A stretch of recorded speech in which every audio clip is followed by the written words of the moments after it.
A while ago, I reviewed A Hat in Time. Well, more than a while ago now. Yeah, sorry about that. It's a game I have a really high opinion of. It's one of my absolute favorites. That combined with the insane amount of content it has is why I ended up giving it a review that's well over an hour. Coincidentally, Gears for Breakfast, the developers of A Hat in Time, were preparing to release their new game when I released that video, Here Comes Niko. This time acting as the publisher and not the developer. Instead, Frog Vibes would be fulfilling that role. I knew of this game and I knew Gears for Breakfast were publishing, but I had no idea that it was coming out that soon. The timing on that was a complete accident. You know, weirdly enough, a similar thing happened to me back when I reviewed BB64. When I released that video, the same dev released Tori 3D a few days later, and I still am not quite sure how that happened. Either way, I was thrilled to see another game by Gears for Breakfast, developer or not, this one also being a super charming 3D platformer. This one is a little different though. While it is a collect-a-thon, its main goal is to be as relaxing as possible. With few exceptions, there's no challenge whatsoever. There's no enemies at all, no time limits, heck, you can't even die. If you do happen to fall from a large height or even fall into a black abyss, you'll be totally fine. You might think this would make the game boring, and while I'm sure it does to some, I still had a great time with it. Exploring around and looking for stuff is 100% the main draw for these kinds of games to me, and I feel like this game does a great job with that. Everything about this game is so cozy. It's specifically marketed as a game for tired people, and yeah, I can totally see that. What adds to the coziness is the plot, for the most part. The story follows Niko, a kid who just ran away from home to become a professional friend. To do so, Niko has to prove themselves to Tadpole Inc. in the hopes of being hired as a full-time professional friend. So you'll be doing a bunch of tasks for various people on different islands throughout the game while being paid in literal pennies.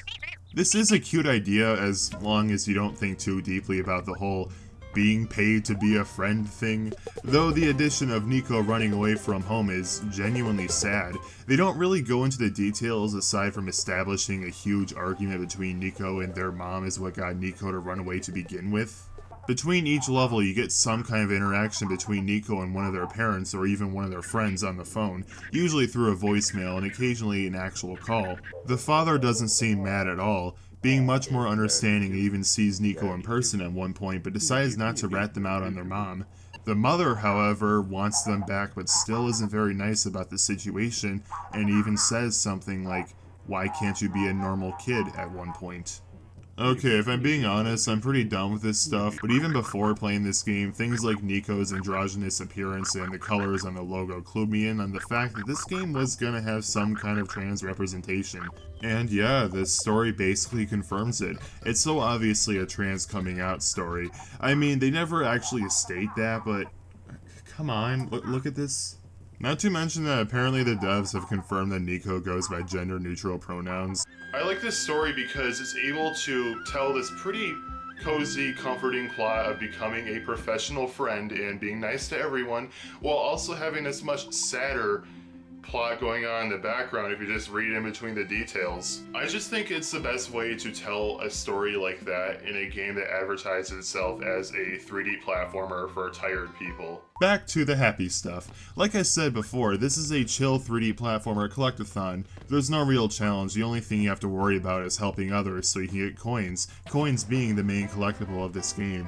There's also cassette tapes you can collect, almost acting as blue coins for Mario Sunshine.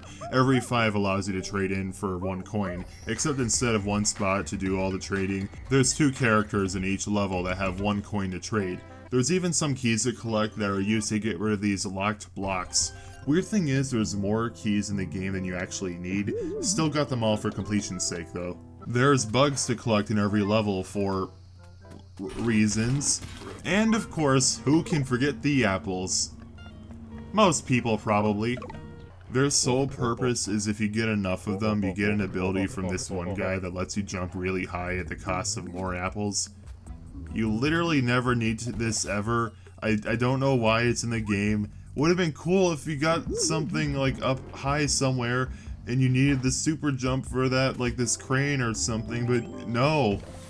What's the point? Why base an entire collectible around this thing that you never need to use ever? I guess maybe convenience, but it's like, that doesn't come up ever. Oh yeah, there's also letters you can find hidden in every level. They don't do much aside from giving you more context of what's happening around you, and you get an achievement if you get all of them. They're mostly an inoffensive collectible. I say mostly because when the game launched, one of them was impossible to get because it was stuck inside of a rock. That kind of sucked, spending like an hour trying to find this thing just to find out it's literally impossible to get. Anyway, while collecting these things, you'll of course be using a lot of the game's different movement options like jumping, diving, wall jumping.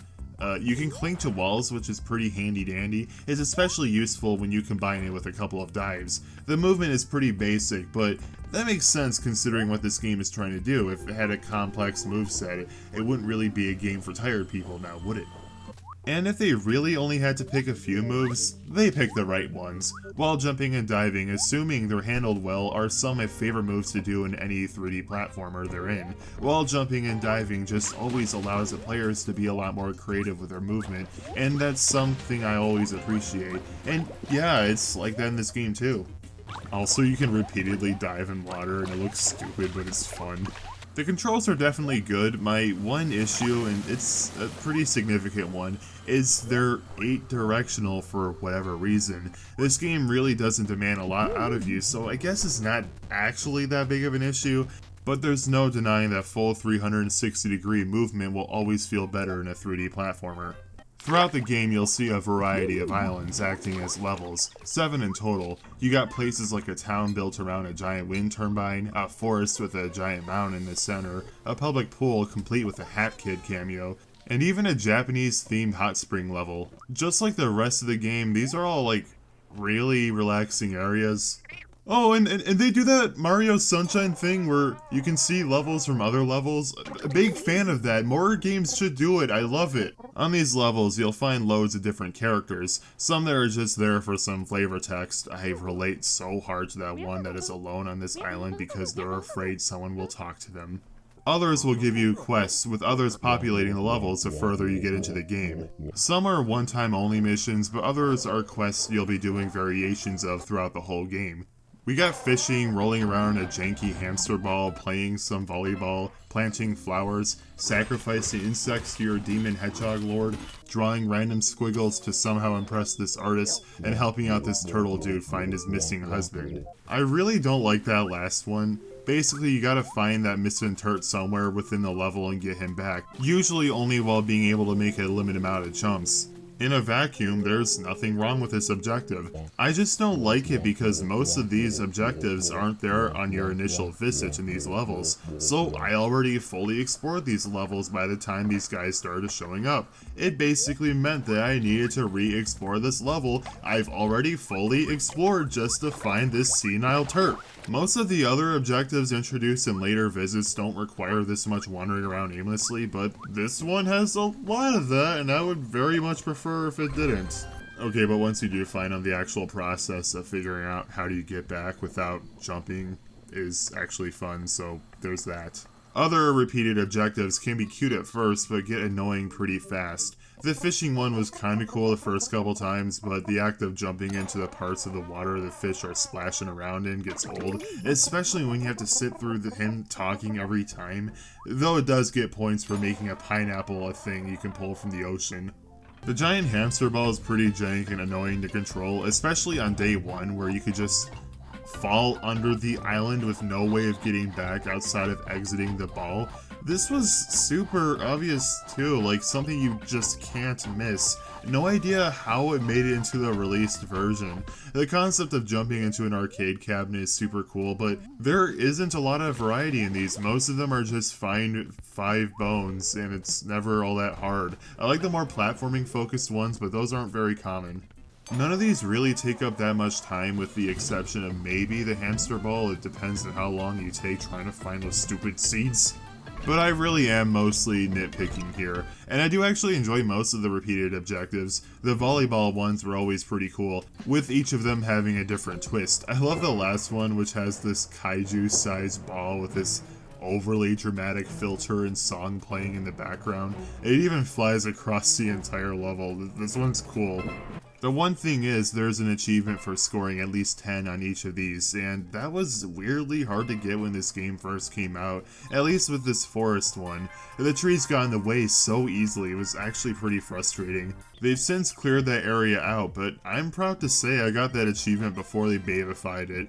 Okay, but really, considering what the game is, babifying it was probably the better move. I like the Gamer Raccoon missions. He gives you these epic gamer objectives like get here without touching the ground or water. Basically being the floor is lava, but it's actually a lot of fun trying to figure out how you're supposed to do this thing. Also, why has this not been done yet? The floor is lava in a platformer. This is such an obvious idea. Alright, this next one isn't really a mission, it just has an achievement tied to it, but I'm going to talk about it anyway. In every level, there's a handsome frog somewhere. Talk to him and he'll hit on Niko with the sexiest of faces. I love these because literally every time I thought I was just talking to another frog. Then boom, the smoothest of NPC dialogue. Best frog, like, on an objective level. Of course, there's some more specific objectives, like find the missing child who's with this friendly ancient demon dude, or take this girl out to this romantic flowery area so this guy can ask her out. That one's not necessarily fun, it's just cute. The game even becomes a 2D platformer very briefly. Oh my god, it's Beebs from Demon Turf! That game is so good, play it. I really like the murder mystery with this kid's popped pool floaty, complete with a full-on crime scene. The detective is just a bunch of frogs stacked on each other, it's great. The game graphically looks really nice. Despite it being a 3D game, it uses 2D sprites for its characters and I love it. Off the top of my head, the only other 3D platformers I can think of that do that would be Sonic Roboblast 2 and Demon Turf, and out of those games, this is my favorite looking one. I love the pastel color scheming this game has, and the sprites look super good. All those matches that cozy vibe this game is going for wonderfully. This game's look is so pretty and charming. More than just the visuals, the whole game is charming. I've already mentioned the Goliath volleyball pool floaty crime scene, the carnivorous cravings of the hedgehog celebrity lady, and of course Handsome Frog. But there's so much more. These alien frogs you see in different spots in every level, no reason for them to be in the game, but they're there and I love them. Or the absolute abundance of frogs in general. The fact that when you try to go out of bounds, the game just launches you back in bounds via soda can. You can play a Tamagotchi style game whenever you want just by sitting on something. Like, what was the point in adding that? I don't know, but I appreciate it. Thank you, devs. Okay, but for real, as cool as that is, this was bugged pretty badly when the game first came out. You can buy clothes for your snail to wear. Problem is, it just did not save the vast majority of my purchases, no matter how many times I buy the same thing. I had to edit my file to see my way to that achievement. I would feel bad, but I'm positive I spent way more money than I would have if the game just functioned the way it should have. You have no idea how much snail poop I had to clean for that money. Yeah, unfortunately this game was pretty buggy when it first came out, if I haven't made that obvious throughout this video. I know you can't tell from the upload date, but I did buy this day one, and I took too long to write this script, so I played it again only a few days ago by the time this video comes out.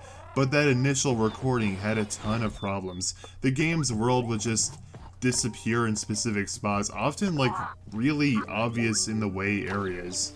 I had 11 out of 10 cassettes in this level. Way too frequently the game would attempt to direct me to where the last coin is and just fail. This bottle was impossible to get. This thankfully didn't make it into the recording because I record in 30 FPS, but the game had super bad screen tearing with no option for VSync, and this hamster ball would just fall through the ground anytime you went into the water. Most of these problems have thankfully been addressed, but not all of them.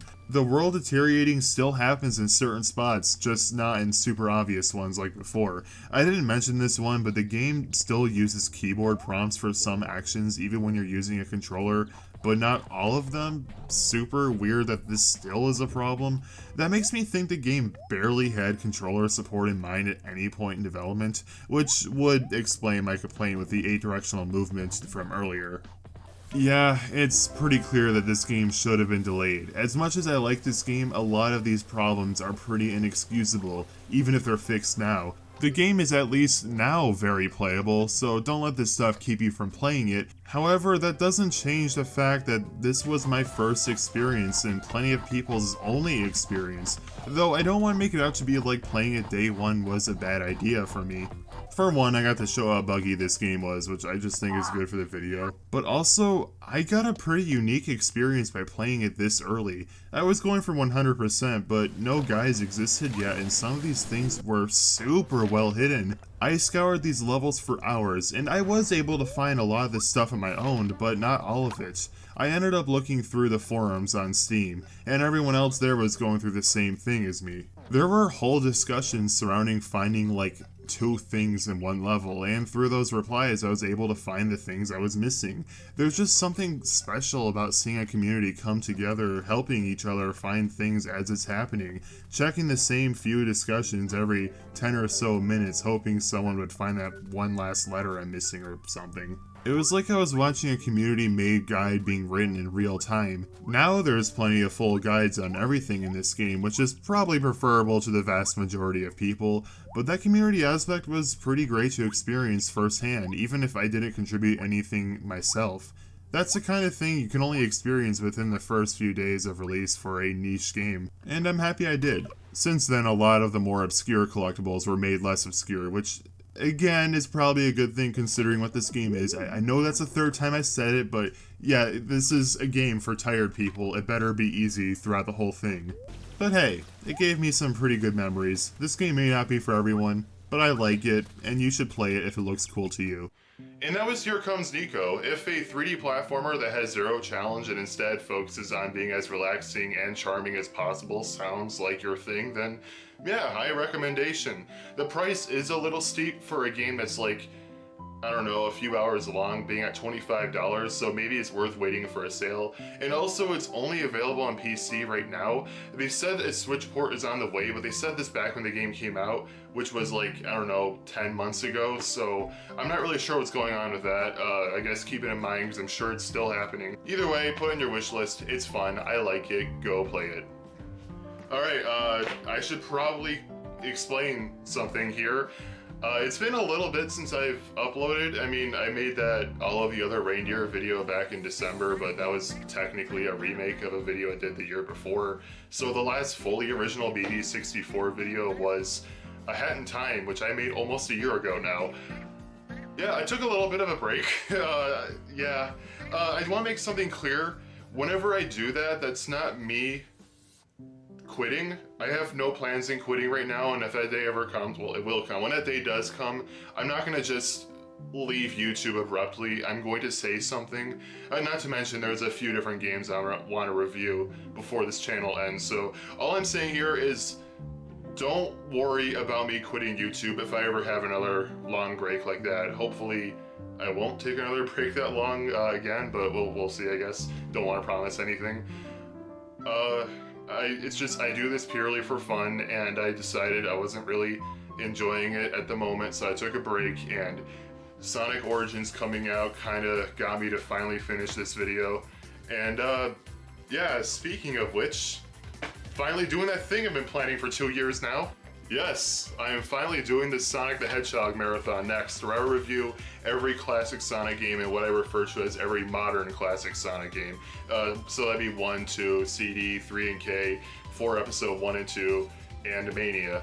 And I plan on making these videos as big and thorough as I possibly can. I am really excited for this, and I'm finally doing it, so see you guys then when I review Sonic the Hedgehog. Bye.